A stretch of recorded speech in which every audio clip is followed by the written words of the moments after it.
UW Milwaukee alum heading to the World Series. Taylor, I want to make sure that you can hear us and that you're joining us. I want to start with you because your brother, for the first time, is about to play in the World Series for that title. I got to ask you, how is he feeling right now? How is he doing? What are those conversations like? Yeah, I think just being a hometown from Chile, Wisconsin, Wisconsin native, and it's exciting for him to be in the situation and for his family to support him through the process and just enjoy the moment. Whatever happens in the series at this point, I think is really exciting. I think just getting there is half the battle, but it's all the little steps that he's taken to get there, and how much hard work he does outside of the baseball season and what happens behind closed doors. So I'm really proud of him. And obviously, if you've been following the Blue Jays, he had a rough start to the year, didn't come back right away, but and then pulled his hamstring halfway through the year. So he's been up and down and kind of lived the rehab life a little bit, but really proud of him, and can't wait to see him execute here in the World Series this Friday. Yeah, absolutely. And we know how much that emotional support from home goes as well when dealing with postseason baseball. Coach, I have to ask you, let's talk a little bit about what it takes to be one of the final two teams that are left in postseason baseball. We know Varsha will become the first UWM alum to appear in the World Series. So what does it take to get to that level, especially when talking about baseball that, you just never know what can happen? Yeah, obviously it takes talent. You have to have talent to get to that level. But it's a drive, it's a work ethic, it's the ability to be consistent is what it comes down to. The big leaguers are the best people in the world at doing it over and over and over again and never really resting on their failures. So that's what's been fun to watch with Dalton, is his maturity, his growth, now his consistency, and becoming one of the best baseball players in the world. Absolutely. I wanted to ask as well, what have you noticed that he has taken throughout his career from UWM all the way to the MLB? Yeah, I think Dalton's always kind of been an underdog, and he's had to fight for what he's about to receive.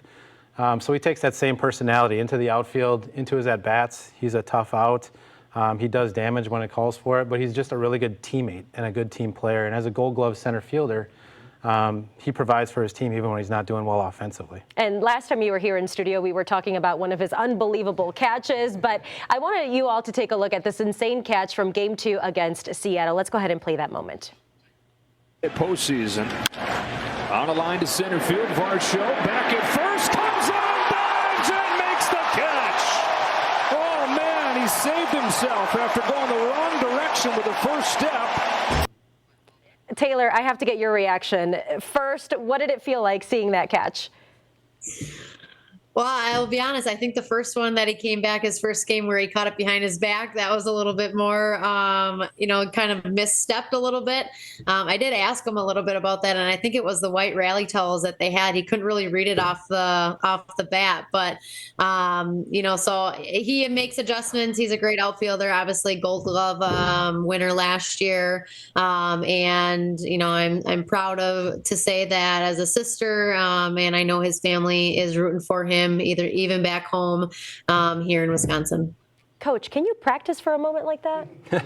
I gotta know. You no, can't, I mean, right? you can shake as many balls and BP as you want, and guys are looking for those opportunities, but to do that live is pretty special. Absolutely. When it comes down to this series that we're walking into, what do you think needs to be the mentality for Dalton and the rest of the Blue Jays? Yeah, you're taking on a $500 million payroll, so they know that there's really good players on the other side, and they're paid to do that. So they just got to stay true to who they are and play the best version of baseball that they can and stick to who they've been all the way along. Don't change anything about it. Absolutely. Taylor and Coach, I wanted to ask you guys this final question. When it comes down to baseball, we know it's a little bit superstitious. Do you have any rituals, Taylor, that you or your family do before watching a game?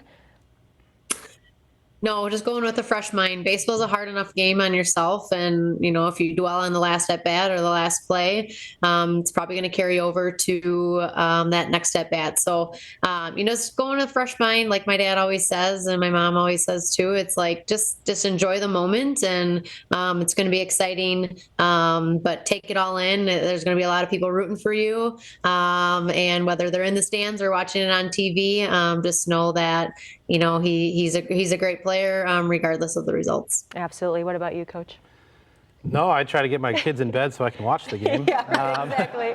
Watch but, it in silence. Yeah, right? I just want our guys to really watch the game and learn from the game and not just be a fan, but really be a student of the game and kind of watch what makes them the elite players. Absolutely. Well, we've been watching Dalton's journey ever since he made it into the big league. So definitely thank you both for being here. Good luck to Dalton, to your brother, and to your former athlete, if you will. We know that he's been repping Quick Trip. We saw him walking in with the Quick Trip shirt. So he has home very close to his heart. Taylor, Coach, thank you so much for your time. Thank you, guys. Absolutely. Yeah.